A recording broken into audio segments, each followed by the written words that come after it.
Amém, meus irmãos? Abram comigo a palavra de Deus em Mateus, no capítulo 11. Nós vamos ler a partir do 25.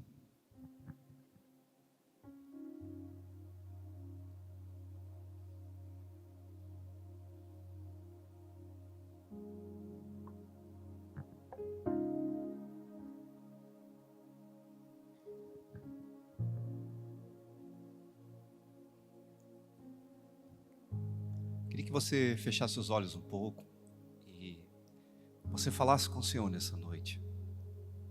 Que você falasse com Jesus nessa noite. Eu não sei o que você precisa, quais têm sido as suas batalhas, quais têm sido as tuas lutas, mas nós cremos no poder que Jesus tem.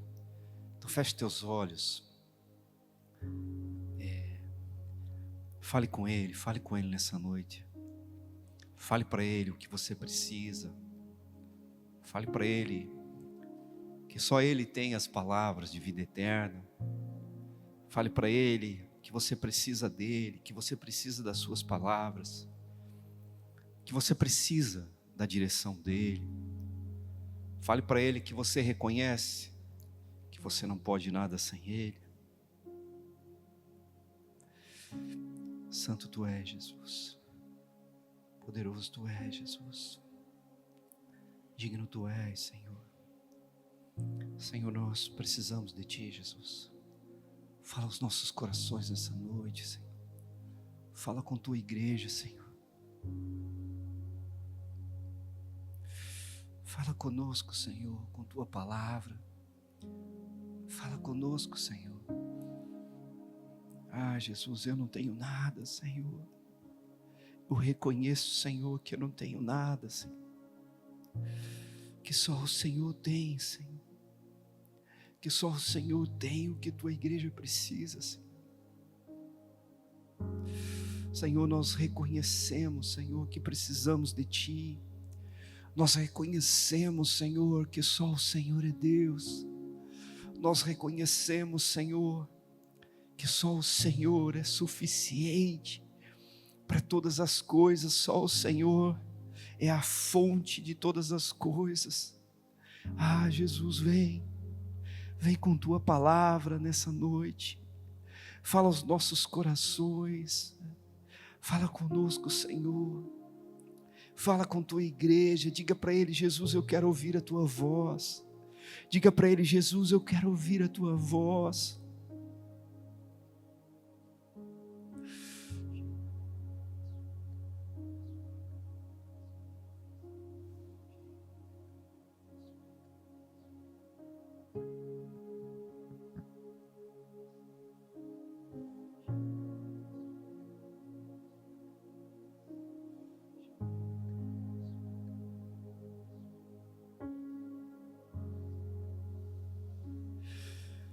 Jesus, sopra Teu vento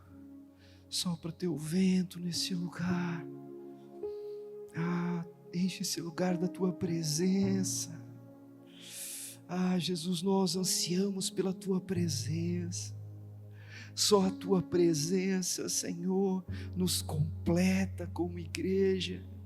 Só a Tua presença, Senhor, é o que nós mais precisamos nessa noite.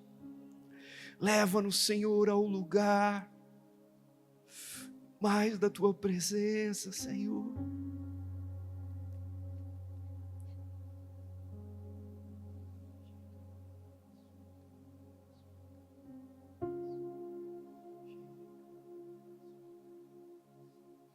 Nós reconhecemos, Pai, que tantas vozes temos ouvido, Senhor.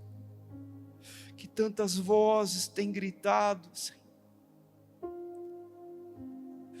Ah, Senhor, nós queremos ouvir a Tua voz, Senhor. A Tua voz, Senhor. Ah, Jesus, vem. Diga para Ele mais de Ti, Jesus. Diga para Ele mais de Ti, Senhor. Diga: Jesus, eu quero ter um coração quebrantado na Tua presença. Eu quero reconhecer, Senhor, que eu tenho andado sozinho, que eu tenho andado sozinha, que eu não tenho buscado a Ti, que eu tenho sido independente, que eu não tenho confiado. Diga para Ele.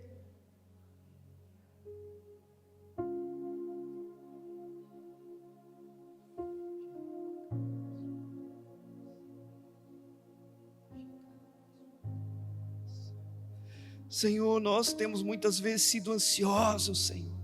A ansiedade tem nos tirado a paz. A ansiedade tem te tirado a paz. Fale para Ele. Diga para Ele que você corre.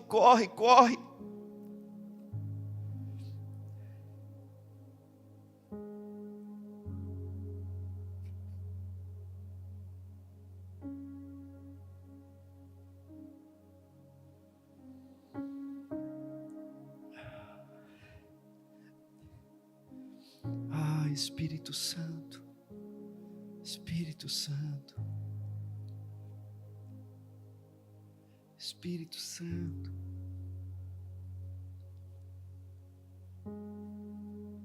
Como é boa a Tua presença. Como é boa a Tua presença, Jesus.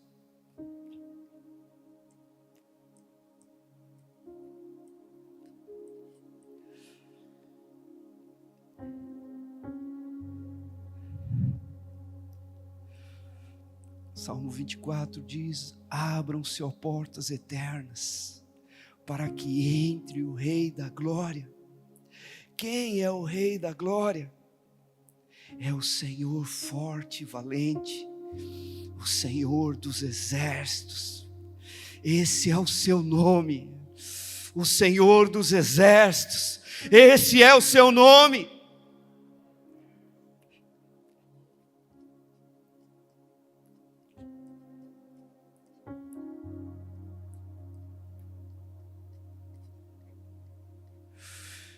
Jesus, queremos sair do controle, queremos ser, Senhor Jesus, aqueles, Pai, que não sabem nem para onde vem, nem para onde vai, que são como o vento que sopra, guiados pelo Teu Espírito Santo. Fale para Ele, diga para Ele: Jesus, eu quero ser guiado pelo Teu Espírito Santo.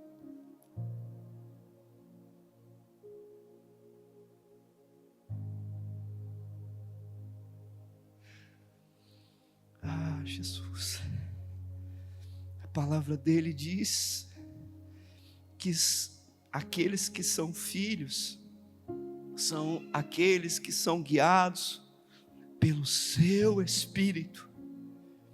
Somos filhos que somos guiados pelo Espírito Santo dele. Nós não estamos sós. Amém? Você consegue orar?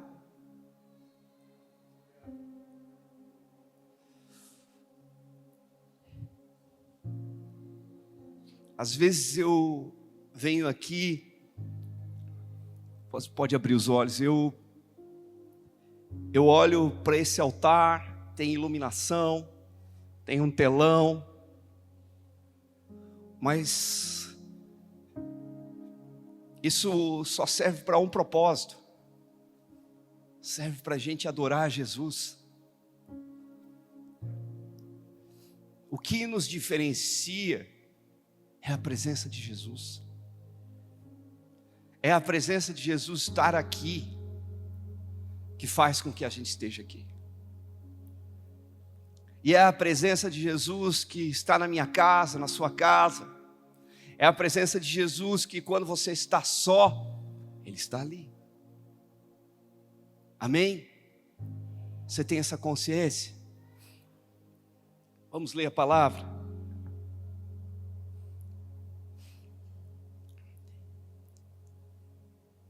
Capítulo 11, versículo 25.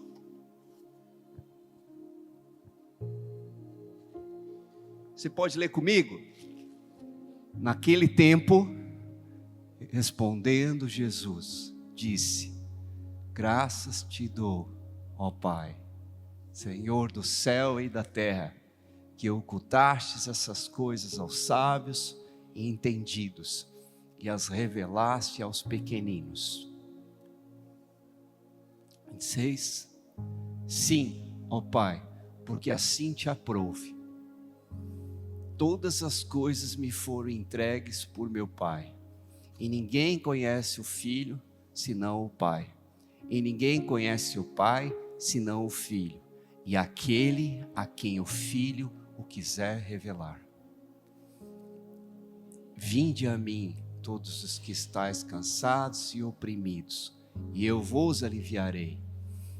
Tomai sobre vós o meu jugo e aprendei de mim, que sou manso e humilde de coração, e encontrareis descanso para vossas almas.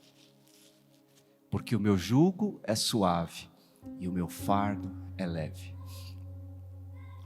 Amém? Aleluia. Jesus aqui, ele fala do seu jugo. O jugo, ele era um instrumento colocado sobre as costas de animais, e normalmente sobre 2 animais, 2 bois, né? E ele ficava aqui em cima das costas, e aí normalmente tem uma parte de trás assim, que tem um arado, e quem trabalha na terra, ele usa esse instrumento para arar a terra. Normalmente a terra, quando você vai plantar, você precisa preparar ela. E aí, como se prepara uma terra? Você afofa, não afofa? Você tem que afofar, e o arado ele faz isso. Ele afofa a terra, ele passa, o arado normalmente é feito, alguns no passado eles faziam de madeira firme ou senão de ferro, para que fincasse na terra e saísse arrancando pedra, e saísse amolecendo aquela terra, para que depois viesse a semente e fosse plantado. E aí tem um ciclo natural, né? A semente ela germina, brota, e ela se torna uma hortaliça ou uma árvore, né? E Jesus ele usa essa analogia, ele diz: olha, tomai, ele fala do jugo dele. Então o jugo tem muito a ver com a humildade de Jesus. O jugo, você caminha, Jesus ele se coloca ali dizendo: você precisa andar do meu lado, você precisa andar comigo. E ele diz: o meu fardo é leve, o meu jugo é suave. E aí a gente vem para a igreja, a gente ouve falar de Jesus, a gente foge do pecado, e a gente carrega fardos pesados, porque a gente não conheceu o nosso relacionamento, nós não entendemos nosso relacionamento com Jesus. Jesus aqui ele diz: Pai, eu te agradeço porque tu não revelaste essas coisas aos sábios e entendidos, mas aos pequeninos. Quem é um pequenino de Jesus aqui? E então Deus nos alcançou e Ele nos revelou as grandiosidades de Deus. Jesus morreu na cruz, sem pecado, para que nós fôssemos lavados dos nossos pecados. A Bíblia diz que não há um justo sequer, Romanos 3:23, não há um justo sequer, todos pecaram, todos estão destituídos, separados da presença de Deus. Todos estávamos separados. Isaías 59 diz que o ouvido do Senhor não é surdo, que as mãos dele não são curtas, para alcançar, mas os nossos pecados faziam separação e fazem separação entre nós e Deus. Então Deus ele fez algo, ele enviou seu filho, ele enviou Jesus, e Jesus aqui ele diz: Pai, eu te agradeço porque essas coisas, isso quem fez foi o Senhor. Quem conhece a Deus Pai aqui? Só há uma forma de você conhecer Deus Pai, se Jesus o revelar. Somente Jesus conhece o Pai. Amém? Aleluia. Aleluia. Louvado seja Deus. E Jesus ele nos faz um convite. Ele diz: vinde a mim. Quando a gente orou aqui hoje, alguém conseguiu orar assim, sinceramente, e foi tocado pelo Senhor? Porque é isso que Jesus quer. Às vezes a gente carrega fardos, a gente perde o controle das coisas, a gente planeja, a gente calcula, e isso é muito legítimo. O Senhor fala sobre isso. Mas chega um momento que nós não conseguimos ter controle diante das coisas. Nós vemos que nada está dando certo, nada está do jeito que nós tínhamos combinado, não, né? Oh Deus, peraí. Nós tínhamos planejado. E Deus, Ele quer nos surpreender.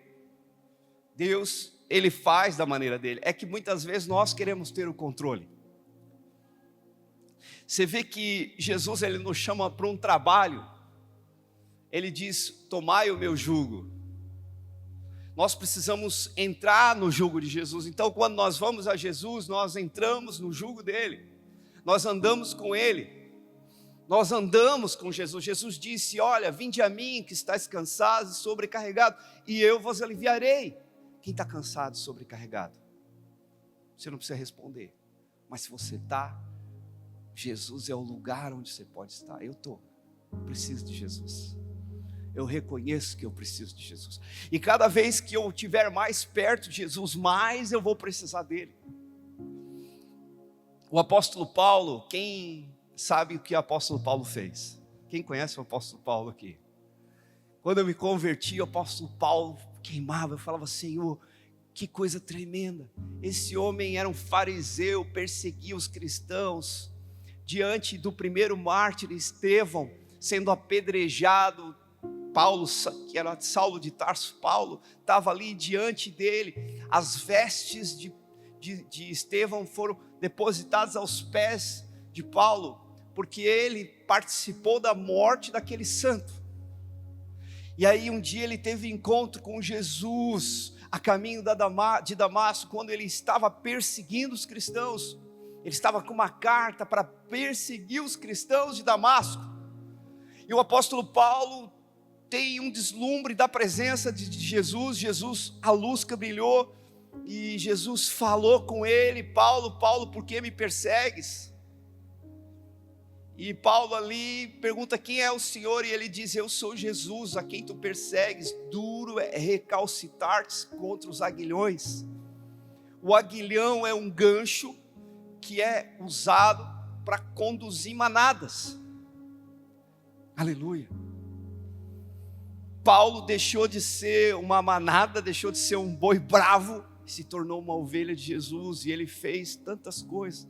Ele pregou o evangelho, as cartas que ele escreveu nos edificam até hoje, como igreja, amém? Você crê nisso? Se Deus fez na vida de Paulo, Ele pode fazer na minha e na sua. Ele pode fazer na minha e na sua. Você crê nisso? Lindão, onde é que você vai, lindão? Com esse tênis brilhando aí. Tudo bem? Não foi nada, não foi nada.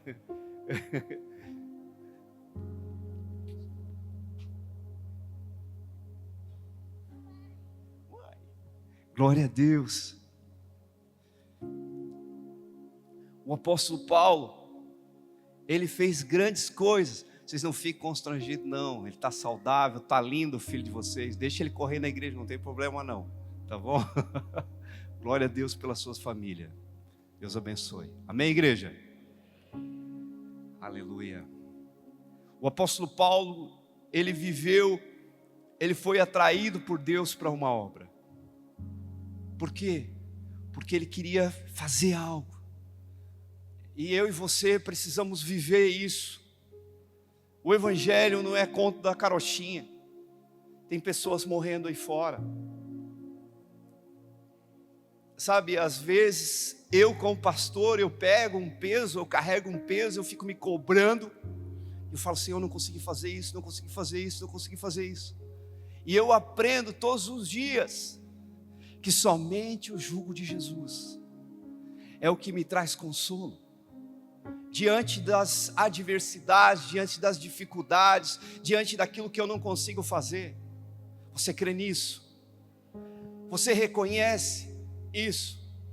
Em 2 Coríntios 12, 10, o apóstolo Paulo, ele conta algo, ele fala assim: olha, eu quero falar algo para vocês, que um homem, ele fala dele na terceira pessoa, que viveu, eu vi coisas inefáveis, eu vi coisas. Aí ele fala, não sei, Deus o sabe, ele reconhece, ele teve revelações, ele foi levado ao terceiro céu, ele viu coisas inefáveis no céu, ele viu a glória de Deus, ele teve uma experiência sobrenatural de Deus. E ele diz, desse homem eu não posso me gloriar, mas ele diz assim, mas eu me glorio nas minhas fraquezas, eu me glorio nas minhas debilidades. E ele diz, e aí Deus, pela excelência daquilo que eu vi, pela grandiosidade daquilo que eu vi, da experiência que eu tive com Deus, Deus me deu o espinho na carne. Ninguém sabe exatamente o que é esse espinho na carne. Uma doença, uma enfermidade, algo que fez com que Paulo entendesse que ele era um ser humano com limitações. Paulo falava um monte de línguas, a Bíblia relata e história relata que ele caminhou entre navio e montado em cavalo, em burrinho e a pé, mais de 25 mil quilômetros, fundando igrejas na Ásia. O homem saiu lá de Israel, lá de Jerusalém, ele foi até a Itália, foi até Roma, e estava planejando ir para a Espanha. Se você ler isso lá em Romanos 15, ele estava indo para a Espanha, o homem tinha planos. Mas ele reconhecia a soberania de Deus. No livro de Atos, ele junto com Barnabé, eles oram, ele tem um sonho e Deus mostra para onde Deus queria levar ele. Deus impediu ele de ir a algum lugar. A carta de Romanos diz, o Senhor me impediu de ir, mas eu vou. Sabe, nós precisamos ser guiados por Deus, nós precisamos tomar o jugo de Jesus, nós precisamos andar com Jesus mais e mais, nós precisamos estar em Jesus mais e mais, nós precisamos viver em Jesus mais e mais, nós precisamos reconhecer as nossas fraquezas. E o apóstolo Paulo continua dizendo assim, olha, esse espinho na carne eu já orei 3 vezes, e o Senhor me disse, a minha graça te basta. Ou seja, Deus não tirou o espinho da carne. O espinho da carne, ele era agente de Deus, para que ele não se vangloriasse das excelências, da glória de Deus, de tudo aquilo que ele tinha descoberto no Senhor. E eu vejo Paulo, diante de tudo que ele fez, de tantas coisas que o Senhor fez através dele, ele dizendo, não fui eu, a graça de Deus que está em mim. E hoje nós precisamos ser humildes, nós precisamos aprender de Jesus. Ele diz que quando nós aprendemos dele, nós encontramos descanso na nossa alma, porque nós precisamos reconhecer que nós não faremos nada que ele não faça. Nós precisamos reconhecer que somente ele pode fazer em nós e através de nós. A igreja não é um hospital. A igreja não é um hospital. Jesus disse que veio para os doentes, mas a igreja não é um hospital. A igreja é um exército do Senhor, aonde tem homens e mulheres que são filhos de Deus, guerreiros do Senhor.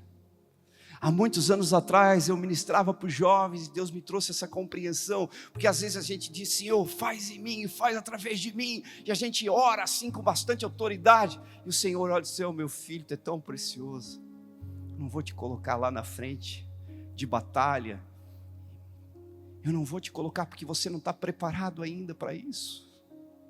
Você é mais importante para mim.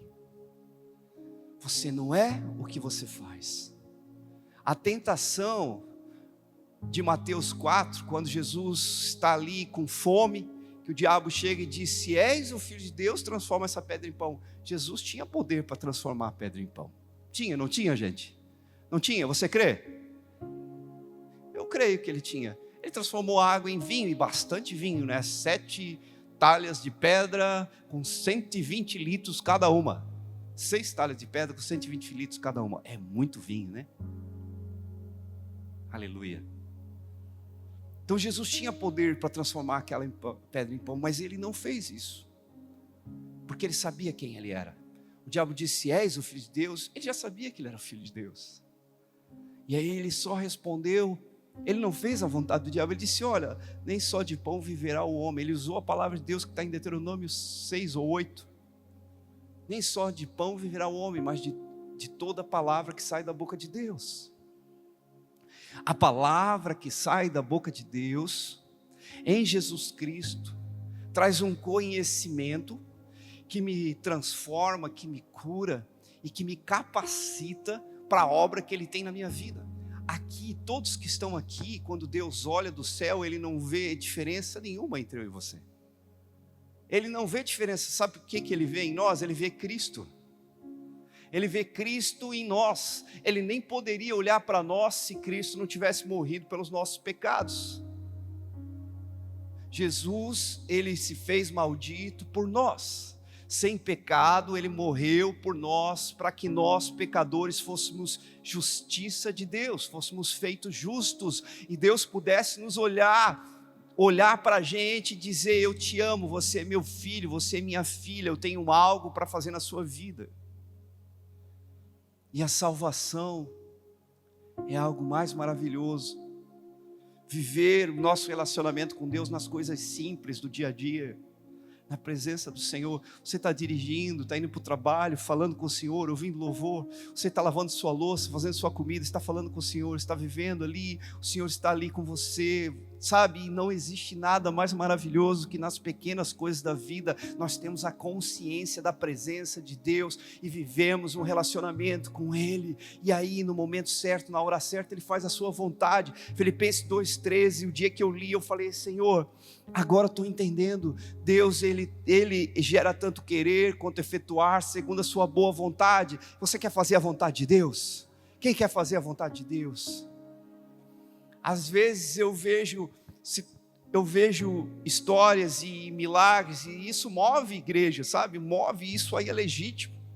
Mas não é só isso. Um coração quebrantado. Ontem eu estava num funeral e conversava com um irmão que tinha perdido a irmã no funeral, que é a mãe de uma irmã da igreja aqui. E eu conversava com ele, e ele falando dos milagres que Deus tem feito na vida dele. E ele dizendo: eu estava na igreja e eu estava chorando diante de Deus, pedindo para que Deus me ajudasse numa situação assim. E quando eu saí da igreja, eu fui para casa. No outro dia, naquela semana, Deus já começou a fazer e Deus já começou a operar. Porque a Bíblia fala isso muito claro, que Deus não resiste a um coração contrito. Ele não resiste a um coração quebrantado. E o coração quebrantado é aquele que se quebra, aquele que reconhece as suas fraquezas, aquele que reconhece que precisa do Senhor, que precisa da intervenção de Deus, que precisa do agir do Senhor, e que coloca em prática a sua palavra, e que diz: Senhor, faz em mim o teu querer, faz em mim a tua vontade. Senhor, eu reconheço que eu não estou conseguindo. Sabe, o apóstolo Paulo ali em 2 Coríntios 12, a partir do 10, ele diz isso: eu me glorio nas minhas fraquezas, eu me glorio na tribulação, na perseguição. Às vezes nós, como cristãos, qualquer perseguição que acontece, nós estamos dizendo: é o inimigo, é Satanás, é o inimigo, que não sei o quê. E a gente fala do inimigo, e o inimigo, que às vezes nem é o inimigo, irmão. Às vezes é Deus querendo nos levar a um novo tempo, a uma nova estação, levar a um novo tempo. A irmã que estava ministrando aqui, ela disse: os problemas são oportunidades de Deus. É verdade. É que a gente às vezes deixa de confiar. A gente tem a tendência de confiar na força do nosso braço. A gente tem tendência a confiar naquilo que a gente vê. A gente tem tendência a confiar naquilo que nós pressupomos que acontecerá. Pressupor, muitas vezes, é controlar, é trazer o governo para si, é não deixar Deus operar, é não reconhecer o Senhor. A Bíblia fala sobre sabedoria, e uma das coisas é não se estribe no vosso próprio entendimento, não vá somente pelo que tu pensa, mas reconheça o Senhor em todos os seus caminhos. Eu e você hoje podemos reconhecer Jesus, mas nós temos que andar com Ele, nós temos que andar com Ele, nós temos que andar com Ele. A palavra dEle, ela tem algo para me ensinar e para te ensinar. Tenha um relacionamento com Deus, tenha a presença de Deus na sua vida, tenha experiências na palavra dEle, para Ele te mostrar, experiências que Ele tem para te dizer sobre a sua identidade, sobre o que Ele tem para a sua vida. Talvez você esteja olhando para dentro de você mesmo, pensando, mas quem sou eu? Sabe, a chave de entender quem nós somos em Deus é pensar, os meus pensamentos não são os pensamentos de Deus. Os pensamentos de Deus são mais altos que os meus. Os caminhos dele são mais altos que os meus. Isaías 55, 8 e 9. Então eu falo, Senhor, quais são os teus pensamentos sobre mim? Quais são os pensamentos que o Senhor tem para minha casa, para minha família, para o meu trabalho? Quais são os pensamentos que o Senhor tem para minha igreja? Eu quero esses pensamentos. E você começa a buscar esses pensamentos, você começa a ansiar por mais de Jesus, e Jesus, Ele começa a revelar os pensamentos dEle, porque a gente só vai conseguir entender o agir sobrenatural do Senhor, não com a nossa mente carnal, não com a nossa mente humana. Nós vamos entender isso pelo Espírito Santo. O apóstolo Paulo fala ali em 1 Coríntios 2, que o homem natural não entende as coisas do Espírito, e para nós entendermos as coisas do Espírito, elas são discernidas espiritualmente. O Espírito Santo da verdade, o Espírito Santo de Deus, quem traz a compreensão disso, é quem traz a compreensão de quem nós somos e a obra que Deus tem para nossas vidas. Você crê nisso? Glória a Deus. 1 João 2,29 diz: a unção que habita em vós é verdadeira, e ela vos ensina todas as coisas. Não precisa que ninguém te ensine, mas a unção que está em ti é verdadeira e te ensina. Isso é o que eu não aprendo com outras pessoas, sobre a minha identidade. Não que eu não precise de pessoas, porque Deus vai usar pessoas sim, Ele trabalha por princípios. Você pode ter experiências com Deus que você vai abençoar o outro. Não existe como eu crescer sozinho, não existe como ser corpo de Cristo sem estar no corpo, não existe como ser igreja sem estar na igreja, não existe como ser igreja se não se relacionar como igreja. É no relacionamento que nós somos transformados. Se andamos na luz como na luz Ele está, temos comunhão uns com os outros, e o sangue de Jesus nos purifica de todo pecado, nos transforma, nos capacita, nos transforma para nós vivermos o melhor de Deus, porque a esperança da glória, a qual estávamos separados por causa do pecado, é Cristo em vós, é Cristo no meu irmão, na minha irmã, é Cristo nas experiências que nós temos com Deus, que nos faz amar mais a Deus e aos nossos irmãos, porque sem amor nós não estaremos fazendo a vontade de Deus. Nós precisamos amar a Ele e amar os nossos irmãos, e amar os nossos irmãos é relacionamento, é dificuldade. Para isso o fruto do Espírito, eles estão aí para todos aqueles que pedem: paz, longanimidade, benignidade, temperança, fé, domínio próprio. A igreja, ela está cheia de suprimentos para viver a vontade de Deus. Quais são as coisas que têm tentado nos tirar do centro da vontade de Deus, de a gente pegar o jugo de Jesus e colocar sobre nós? Nós temos andado atarefado demais com aquilo que Deus não mandou fazer. Nós temos priorizado aquilo que é mais importante, que é a busca pelo Senhor. Nós temos buscado que aquilo que é mais importante, o conhecimento da palavra dEle. Nas experiências que eu tive com o Senhor, sempre o Senhor me mostrava uma palavra que tinha a ver com o que Ele pensava sobre mim. Jeremias 29, 11, 29. Agora me perdi. Diz, agora faltou memória. Diz, glória a Deus, diz: eu sei bem os pensamentos que tenho de vós.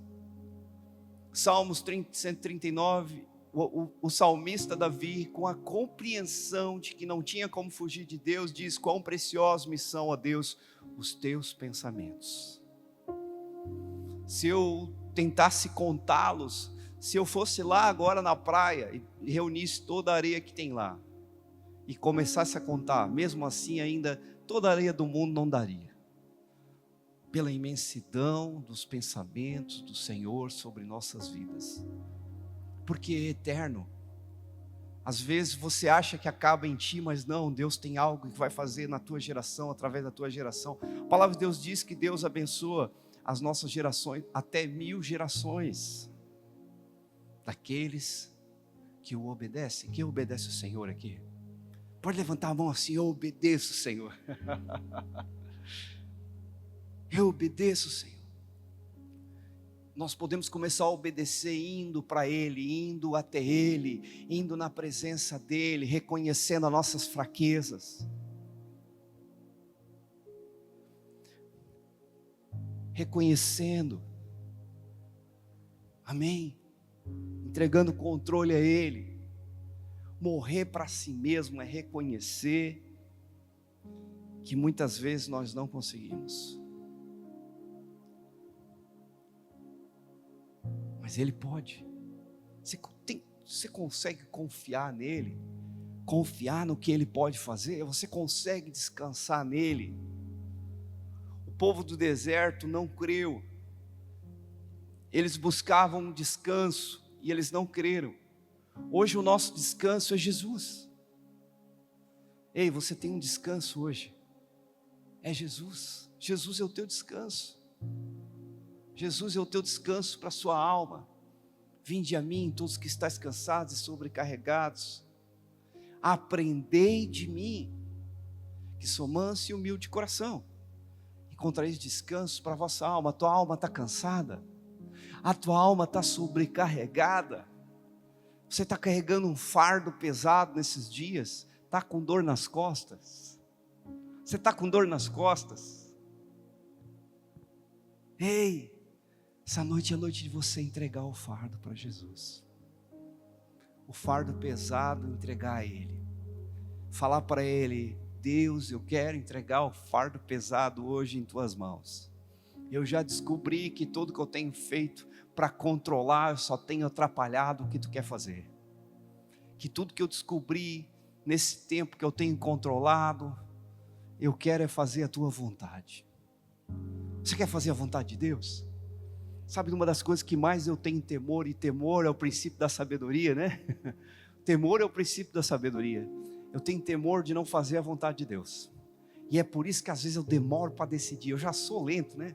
Quem me conhece sabe que eu sou devagar, já sou devagar, e para algumas coisas eu sou rápido. Quando eu vejo Deus falar assim, vai, aí não tem jeito, aí eu vou que vou. Mas para a maioria das coisas eu demoro, até as coisas mais, né, que é fácil de saber. Às vezes as pessoas me cutucam, falam: pastor, porque mas é assim, às vezes eu acabo demorando também, porque eu penso que cada decisão molda o meu futuro. Aleluia, aleluia. Eu quero fazer a vontade de Deus, e eu sei que Deus vai cumprir a vontade dele na minha vida, mas o meu temor sempre foi chegar diante do Senhor e o Senhor dizer assim: olha, não foi isso que eu te mandei fazer. E a palavra de Deus fala ali, né, em Mateus: chegará pessoas diante do Senhor e dirão: olha, eu curei em teu nome, eu expulsei demônios em teu nome, eu fiz maravilhas em teu nome. E Jesus vai dizer assim: ó, afasta-te de mim, porque eu não lhe conheço, porque tu não fez a vontade do meu Pai. Eu tenho medo disso, porque na nossa natureza, a facilidade de a gente sair um pouquinho para lá ou um pouquinho para lá é muito fácil, gente. Se nós não temermos a Deus, se nós não buscarmos reconhecê-lo, se nós não buscarmos Ele de todo o nosso coração, de todo o nosso entendimento, a gente acaba às vezes, é claro que eu creio também no poder soberano dEle me guardar, porque senão, quem somos nós, tão pequenininhos? E a palavra de Deus fala em Salmos que Ele sabe de que nós somos feitos, somos pó. Nossa vida é assim, ó, passa tão rápido. Quando a gente vê, já foi. É muito um sopro. O que é a vida se não um sopro? Aleluia. Aleluia. Aleluia. Louvado seja Deus. Louvado seja Deus. Você quer fazer a vontade de Deus? Sabe, Jesus, ele deixou tudo pronto. Ele disse: eu rogarei ao Pai e Ele vos dará outro Consolador, o Espírito da verdade que o mundo não conhece. O Espírito Santo. O Espírito Santo, Ele é real. O Evangelho de João 14, 23 diz: se você me amares, guardarei as minhas palavras, o meu Pai te amará, e nós viremos a ti, e em ti faremos morada. Espírito Santo. Você pode ser cheio do Espírito Santo. Você pode ser cheio da presença de Deus.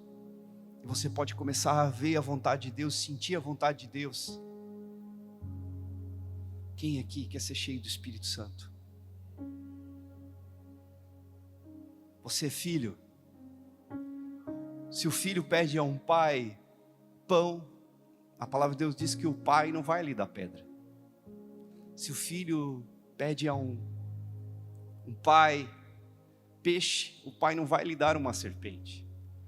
Se o vosso pai da terra, ele faz coisas boas aos filhos, quanto mais o nosso Pai Celestial não nos dará o Espírito Santo àqueles que obedecem, àqueles que pedem. Amém? Você crê naquilo que Deus pode fazer na sua vida? Essa noite é a noite de você entregar o jugo, de você entrar no jugo dele. Você dizer: Jesus, eu quero entrar no teu jugo. Senhor, eu quero tomar o teu fardo. O fardo de Jesus é leve. O fardo de Jesus é leve. O fardo de Jesus é leve. Sabe, a igreja, ela não trabalha sozinha. Ninguém pode fazer nada sozinho. Eu, como pastor, eu não posso fazer nada sozinho. Nada. Eu preciso de pessoas que entenderam o chamado de Deus em Cristo Jesus. E eu preciso que você se posicione no Senhor e viva aquilo que Deus estabeleceu para a sua vida. Porque na sua vida, na minha vida, há outras vidas. Quando nós não entendemos isso, quando nós não vivemos isso, e nós estamos vivendo num tempo onde as pessoas não estão preocupadas em viver o Evangelho. As pessoas estão preocupadas com as suas vidas, isso é natural, isso é legítimo. Mas quando nós buscamos o Senhor cuida de todas as coisas. Porque nada que eu tenho aqui que eu vá levar para a minha sepultura, eu vou deixar tudo. A única coisa que eu vou levar é a obra que eu fiz no céu. Eu lembro que há muitos anos atrás, eu fiquei 10 anos com os jovens, e várias vezes eu tive vontade de dizer: não, chega dos jovens. E eu deitava na minha cama e o Senhor falava assim: olha, tem certeza que tu vai entregar já? E tudo que tu construiu até hoje? E aí eu falava: não, Senhor, não vou entregar. Eu só vou entregar o dia que o Senhor usar a vida do pastor para me dizer: dê o teu tempo nos jovens. E eu orei tanto tempo por isso, e eu lembro que um dia eu sentei numa mesa de café aqui perto, e aí ele olhou para mim e falou assim: dê o teu tempo nos jovens. Eu falei: glória a Deus. Falei, eu não tinha dúvida, aquele era o momento certo de eu não estar mais nos jovens. Aleluia. Como é bom quando nós fazemos a vontade de Deus. Deus entregou talentos, Deus entregou dons, e às vezes a gente carrega o fardo pesado e impede aquilo que Deus quer fazer através das nossas vidas, porque nós não entendemos que é só nele que nós fazemos. Fique de pé nessa noite. Se você entendeu que você está carregando um fardo pesado, se você entendeu nessa noite que você precisa se colocar, entrar no jugo de Jesus, você precisa tomar o jugo de Jesus, eu quero te convidar para nós orarmos juntos nessa noite. Enquanto se apaga as luzes, aleluia, enquanto eles apagam a luz, o louvor vai tocar e você vai estar falando com o Senhor, você vai estar falando com Ele. Fale com Ele, é momento de você orar. Coloque a sua alma como dá um comando à sua alma nessa noite. Ore, fale com o Senhor, fale com Ele, fale com Ele. Se Ele falou contigo nessa noite, fale com Ele, fale com Ele.